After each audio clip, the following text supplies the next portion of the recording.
And you and I are part of that history. We may live in the 21st century, but Matthew is showing us our family tree, our history, something that we can tie into that is older than anything we've ever experienced. It's ancient. Its roots are before the beginning of time. And it's all part of who we are. So today, as we keep on delving into this book of Matthew, my hope is to share with you a little bit of history today and what Aaron just read to us. And then to discuss just briefly what was Matthew's purpose of writing this portion of text that he wrote. Because Matthew, whether you like the term or not, and I understand you wouldn't like the term because we are moderns, and this term I'm about to use has a negative connotation to it in the modern language. But Matthew was a propagandist. Matthew had purpose to the way that he wrote. Yes, it's historical, but he purposely wrote it the way he did to change hearts and minds and to get eyes fixed on something. And so we want to know what was Matthew's intent and what he wrote today, what Aaron had already just read to us. So let's just jump into this. And once we get to that, finish all that up, if we have time today, we'll look at how this might work in this story works in a 21st century life. If we don't, we'll look at that next week, and it'll all be good. It'll all be good. We'll make it work. So it says that after the wise men had departed. So let me just do a little bit recap here so you can remember what's taken place. Jesus is born in Bethlehem. His mother was pregnant, but yet she was a virgin. And you try to get your neighbors to buy that story, right? Not going to happen. So Mary and Joseph come out in Nazareth. They take a 1-month journey in her last stages of pregnancy walking. Because there's no train, there's no taxi, you can't call an Uber, you're walking. And so they take a 1-month walking trip from Nazareth to Bethlehem, and in that process, as all mamas know, when you're about to give birth, but the baby just doesn't want to come out, you go for a walk.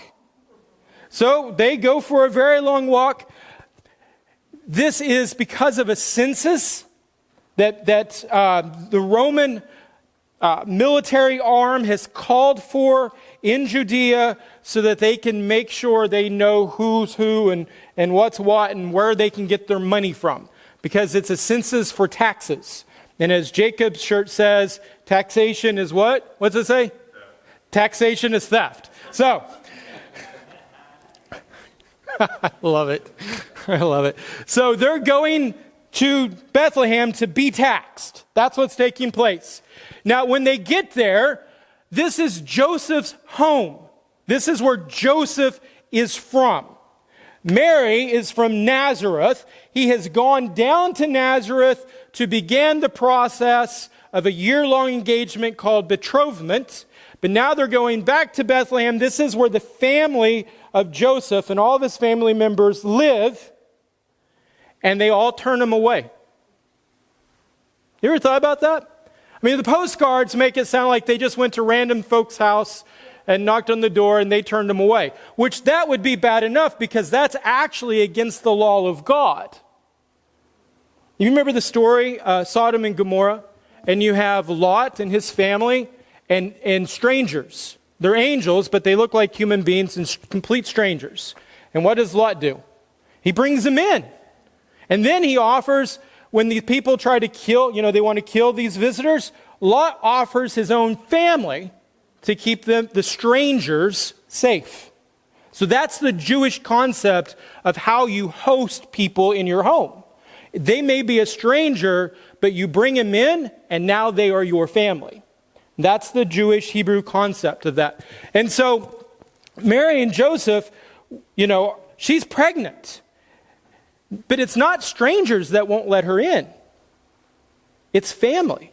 It's Joseph's family. Well, why in the world would they not let him in?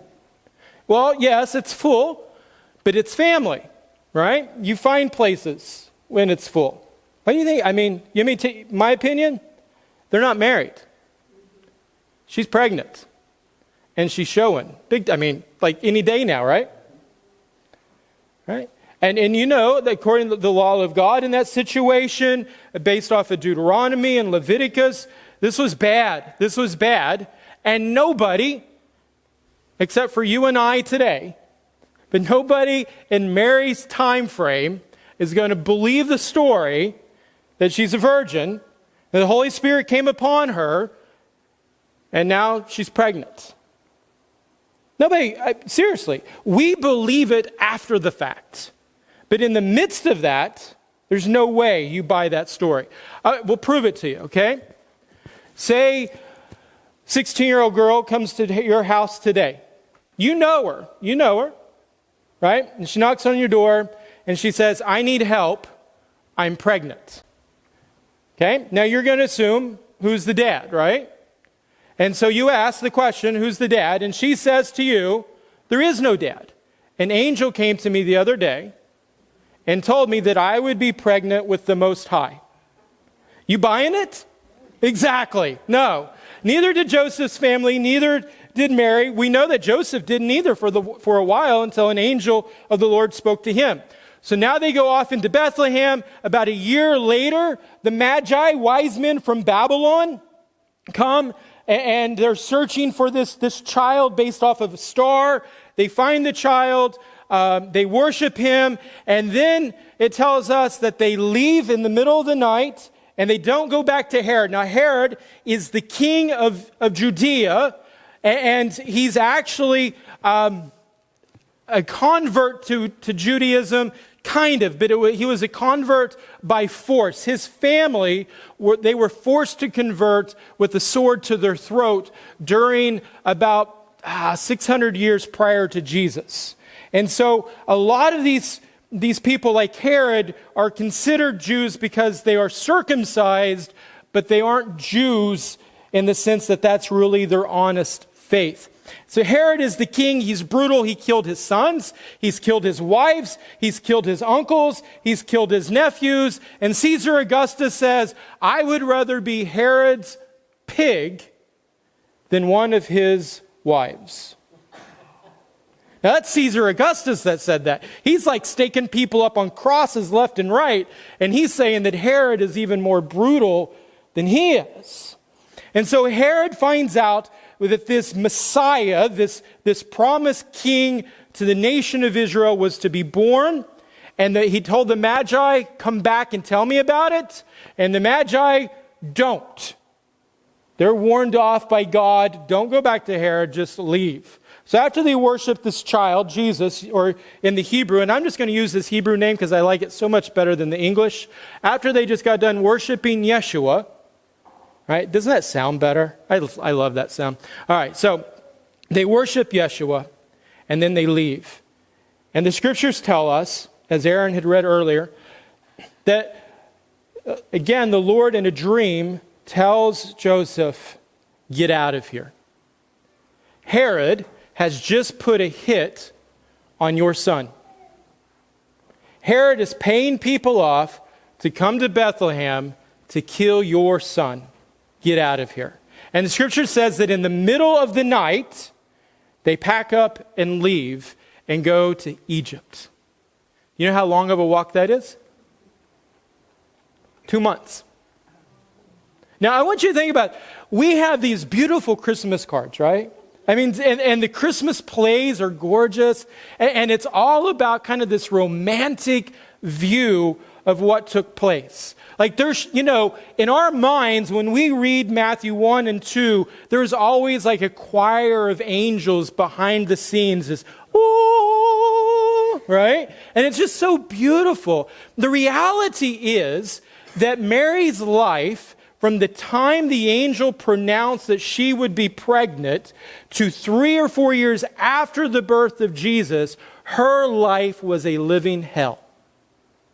It just was. She has family members that don't buy it. Joseph's family members that don't buy it, which means they're talking, right? You know how that is. Bunch of gossiping girls start talking about, the naughty girl at school. I was going to use other words, but we have children up here today. Forgot, right? So this is what Mary's life is. And now she's on the travel because her son has a hit on him. A 1 to 2 year old kid, the king has put a hit out on his head. And so she runs off. She takes off. And her and Joseph with the baby, 2-month journey to Egypt. Where they likely went would have been Alexandria, which would have been the capital of Egypt and also the largest big city in Egypt. The communities prior to them were tiny hamlets that would not have been able to accept them in. So they likely went from Bethlehem to Alexandria and walked for 2 months. Enjoy that, right? That's miserable. That'd be absolutely miserable. Can you imagine, ladies, in your modern comforts today, let's just think about the first trip, Nazareth to Bethlehem. Let's cut the distance into about a third and say you're here in Osage and you have to walk to the hospital in Charles City and you are 9 months pregnant. You enjoy that walk? No. Now that was the first walk. Now you have a 2-year-old child who has a hit on his head, and you have to walk from Bethlehem to Egypt, which is about a 2-month walking distance journey. Enjoying that walk? Now on that way, we get some really incredible stuff that starts taking place. We're told that Matthew sees this journey into Egypt and then the exit out of Egypt by Jesus as the fulfillment of a prophecy. And most of us would read that prophecy and just be like, okay, Matthew's cool, he's right, he's always right, and go on, and not actually think about what Matthew is trying to tell us. So let me just read a little bit. Matthew 2, verse 15, it says, And he remained there until the death of Herod. So they remained in Egypt until the death of Herod. This would be Herod the Great. This was to fulfill what the Lord had spoken by the prophet. So Matthew is saying a prophet spoke something and Jesus is fulfilling it, right? And this is what Matthew says was spoken. Out of Egypt I've called my son. So is there a prophet in the Old Testament that said that? Yes. It's Hosea.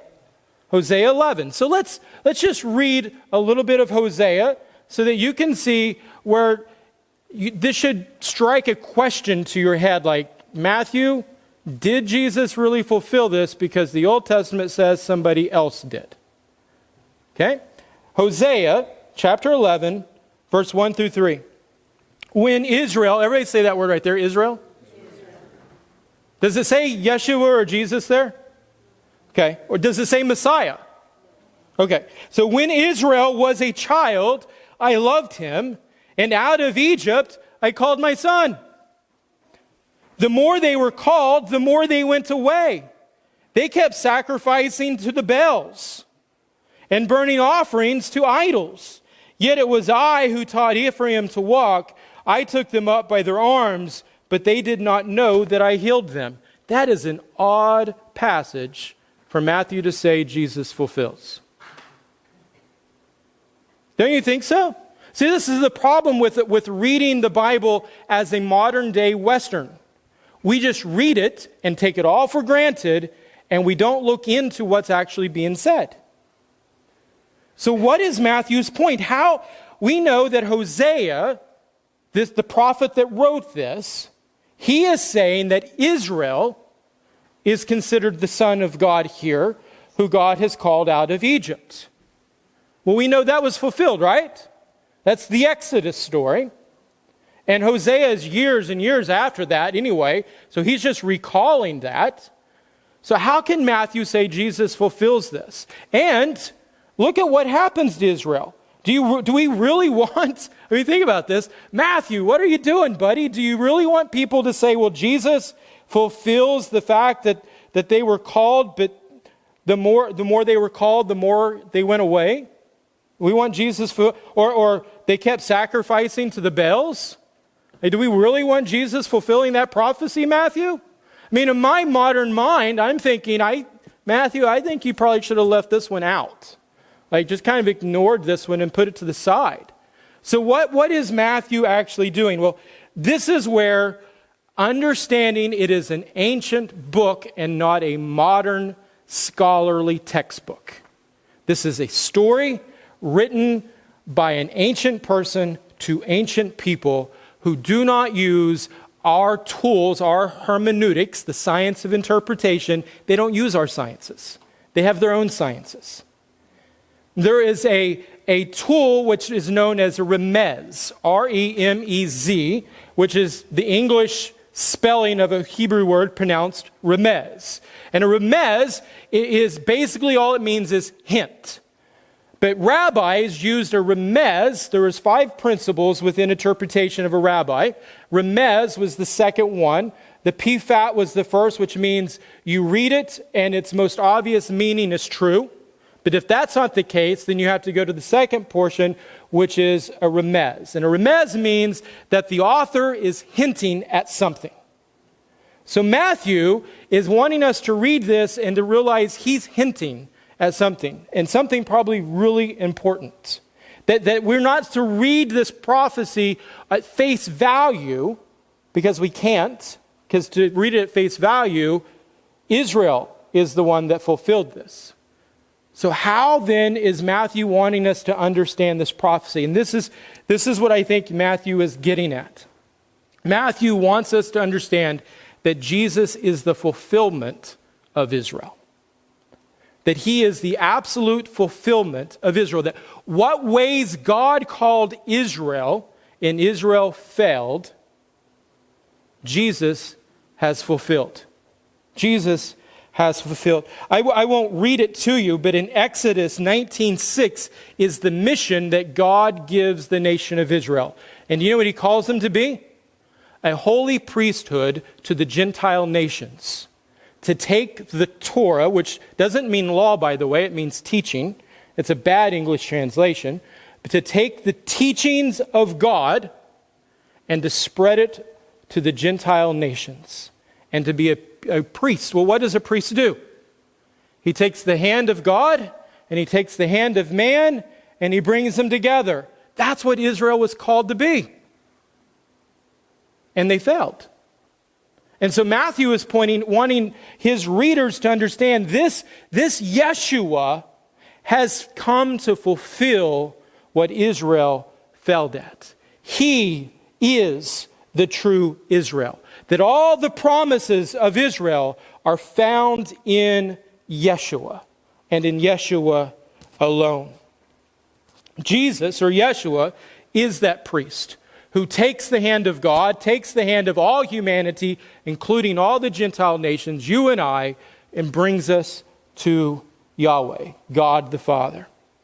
In verse 16 it says, "Then Herod, when he saw that he had been tricked by the wise men, became furious, and he sent and killed all the children in Bethlehem and in that region who were 2 years old or under." Can you imagine this? Really think about this. They flee in the middle of the night, and Herod sends assassins in to hunt down this child, but he doesn't know who the parents are because the Magi never came back to him. So he doesn't really know who he's looking for. He just knows that based off the time frame that the Magi had given them, the child would be 2 years or younger.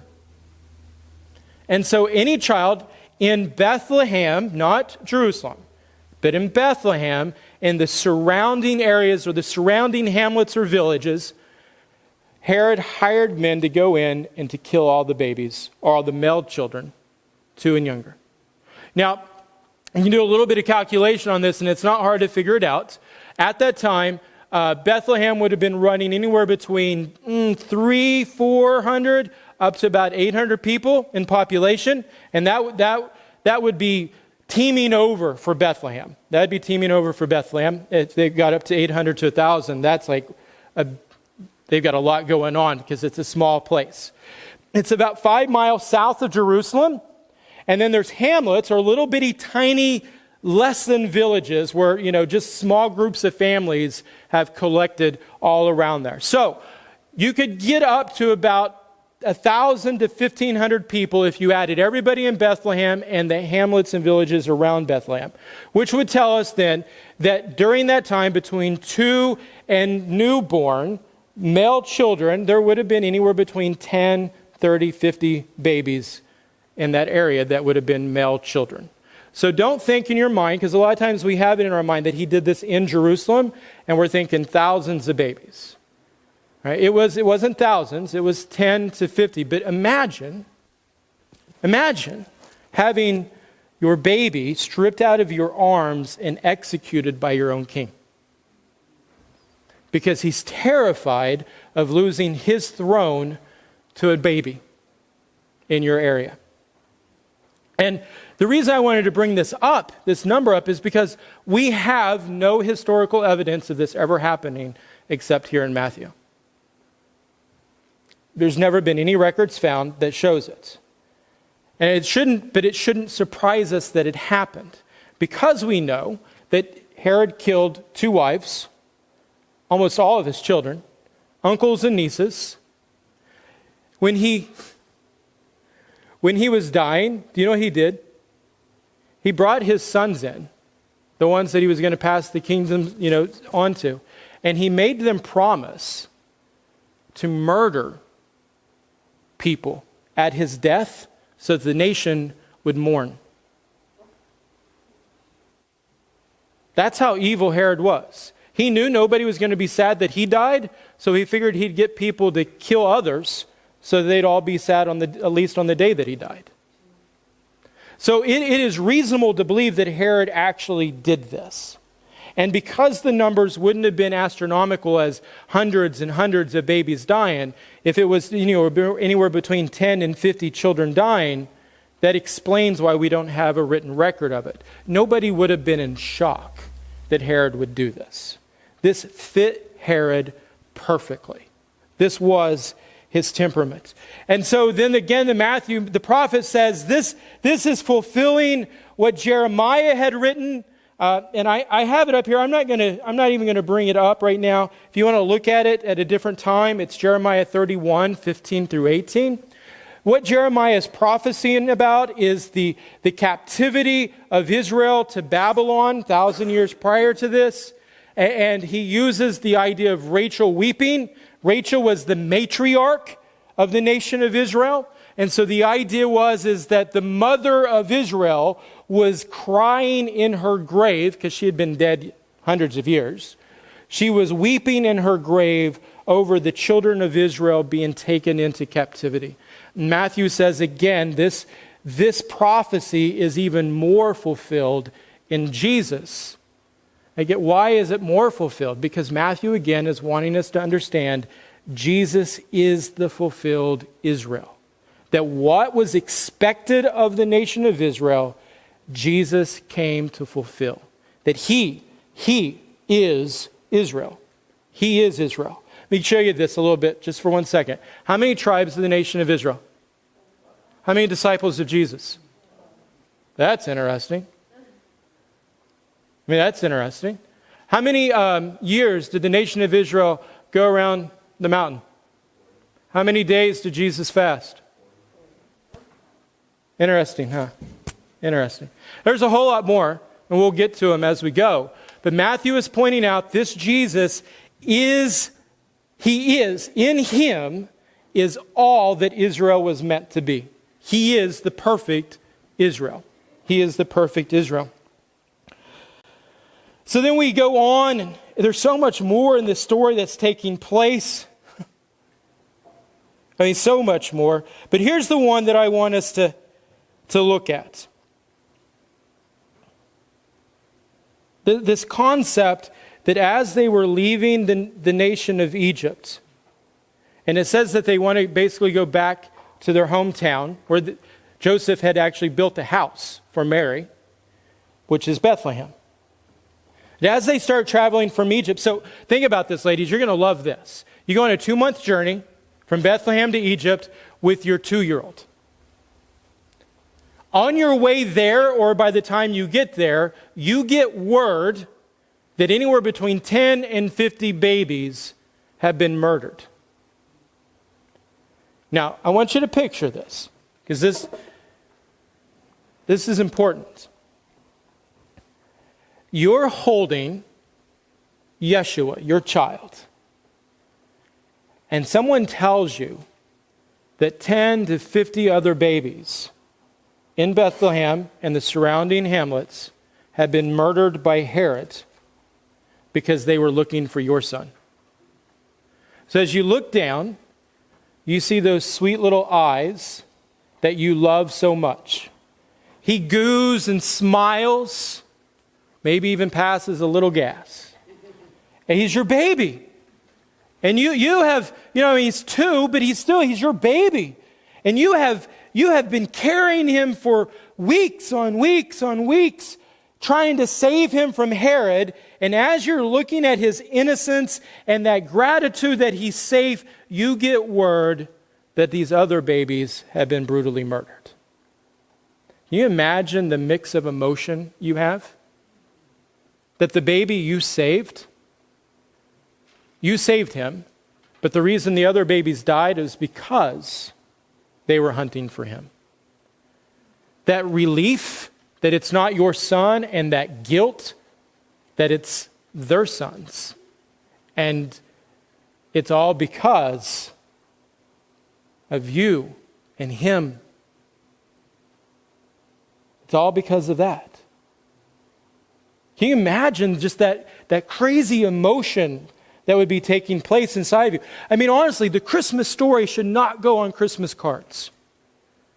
This is not a feel-good story. Can you see and hear all of her suffering? It's unbelievable. It's unbelievable. And then Matthew finishes it off and he says, as the prophets, not prophets, but as the prophets said, he'd live in Nazareth. He'd be a Nazarene. Here's the problem. There was no prophet ever in the Old Testament that said he would ever live in Nazareth. And if you notice, the other 2 prophecies, he quotes them. This prophecy, he doesn't quote.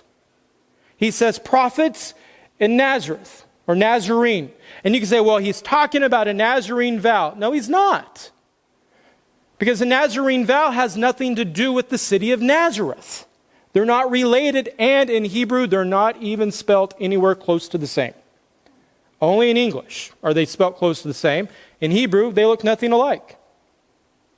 So we have an issue. What is Matthew trying to tell us about the prophets being fulfilled by Jesus being taken to Nazareth instead of Bethlehem? There's 2 ways of looking at this.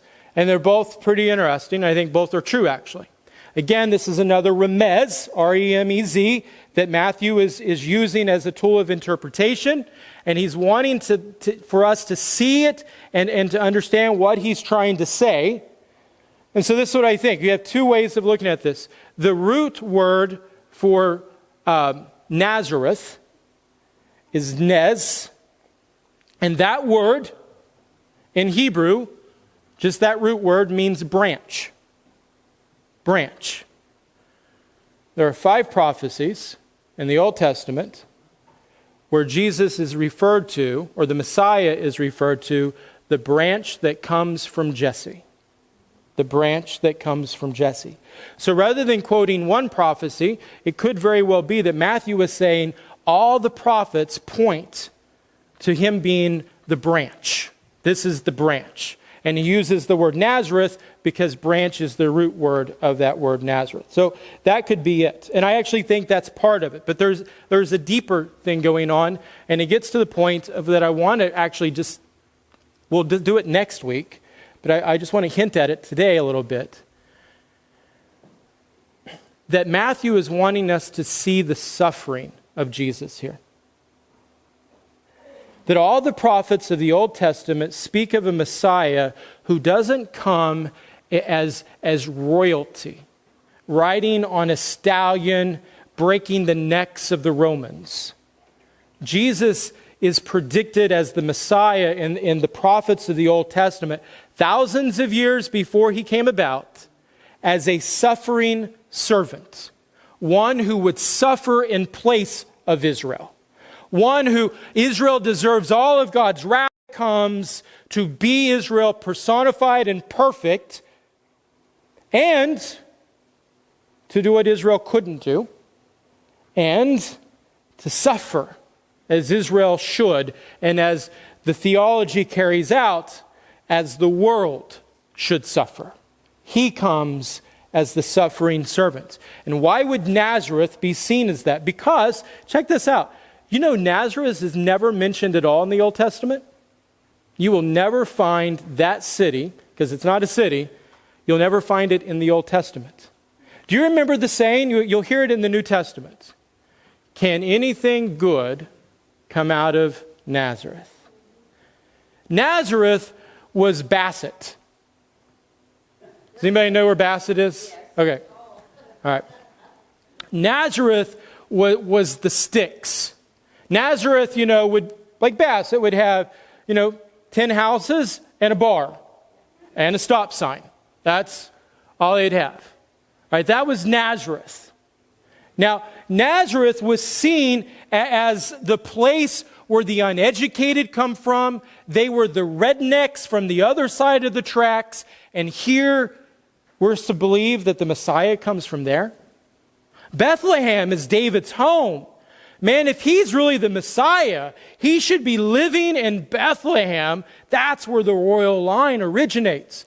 But no, he's over here on the other side of the sticks with the broke, with the poor. Oh, and by the way, his mom was born there, and so they're all basically family members, and they remember her as a pregnant woman who was not married. You imagine Jesus running around the little dirt paths of Nazareth. Do you know what he's hearing about his mom?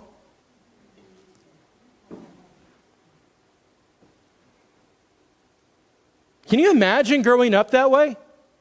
We think of this Jesus as this Messiah as though he should have it all together all the time. Like God just put this gold bubble around his life and protected him from all harm so that he could get to this place where he could die for us. But that's not the reality. The reality is that he was subjected to everything like we are, including hearing friends and family members talking about how his mom was basically a hooker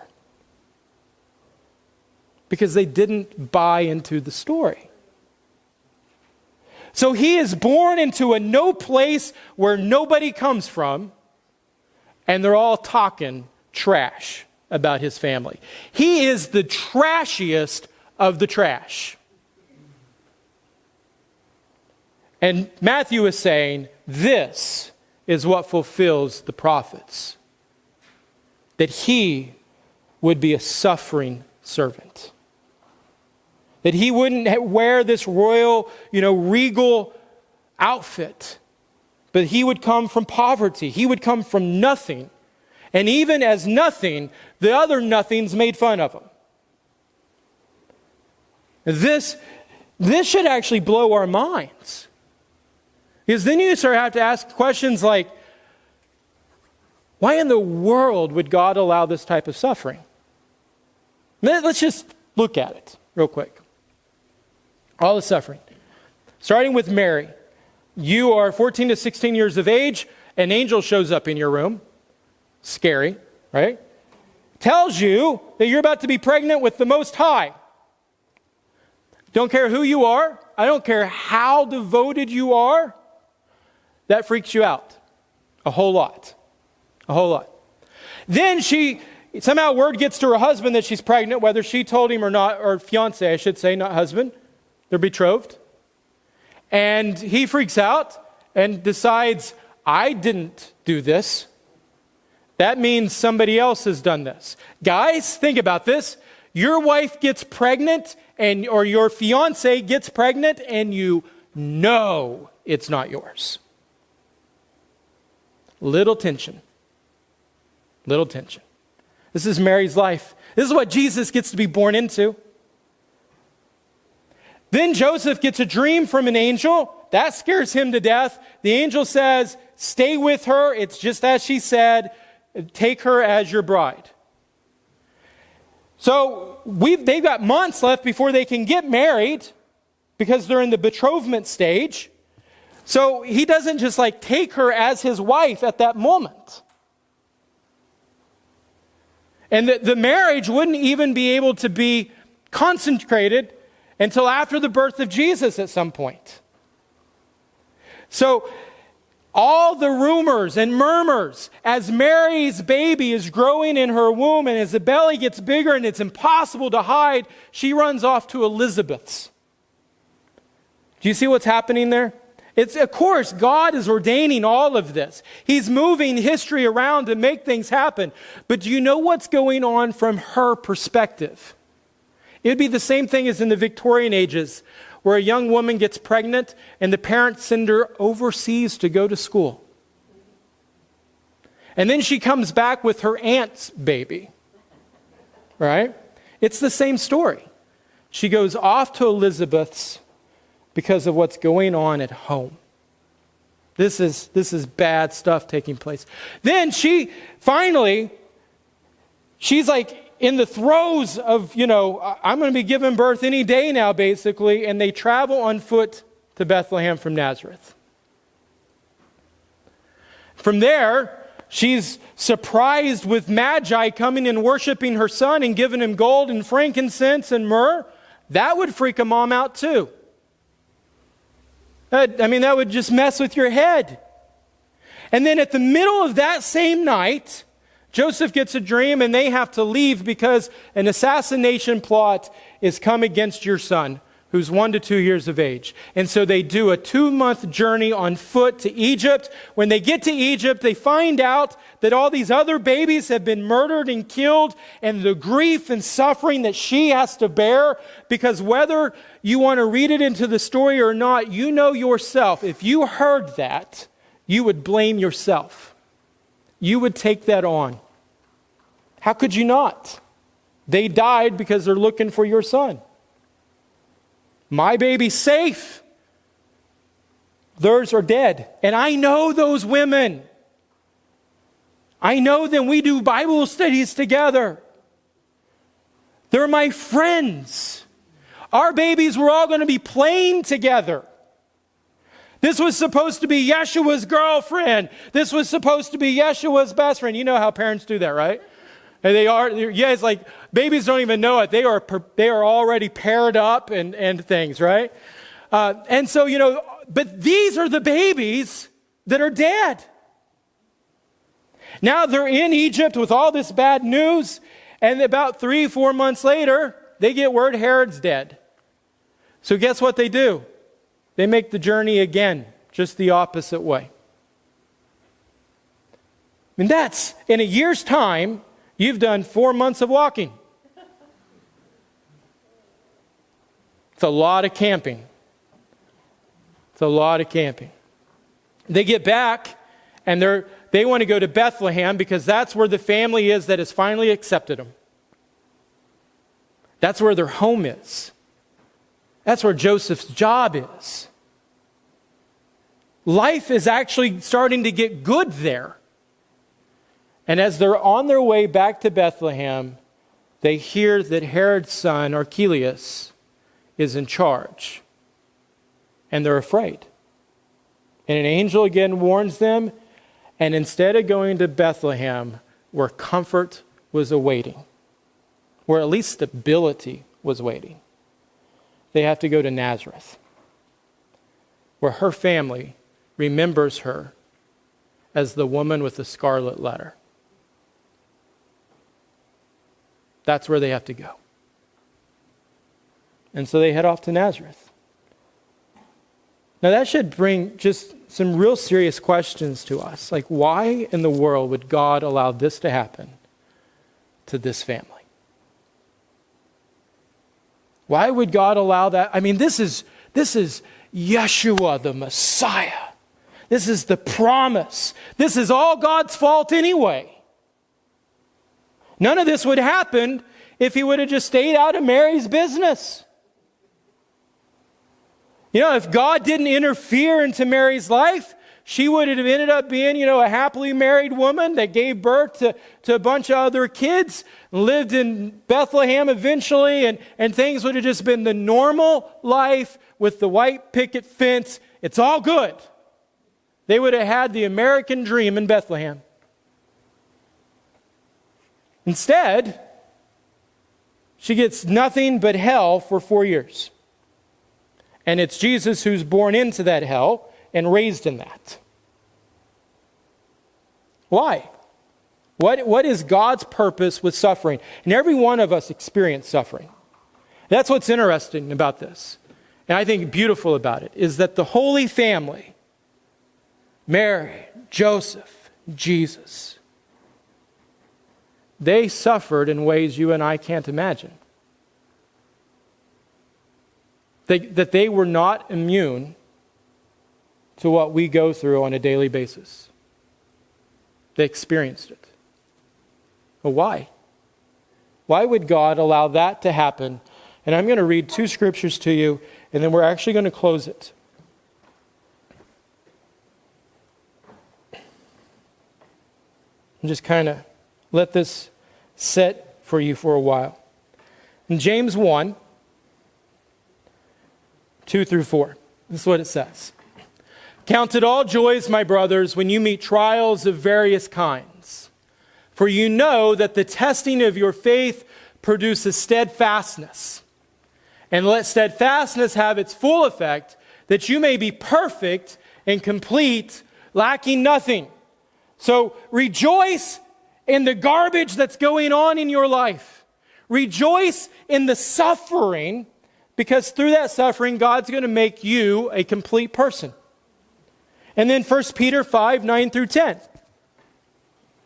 Resist him, speaking of the devil, firm in your faith, knowing that the same kinds of suffering are being experienced by your brotherhood throughout the world.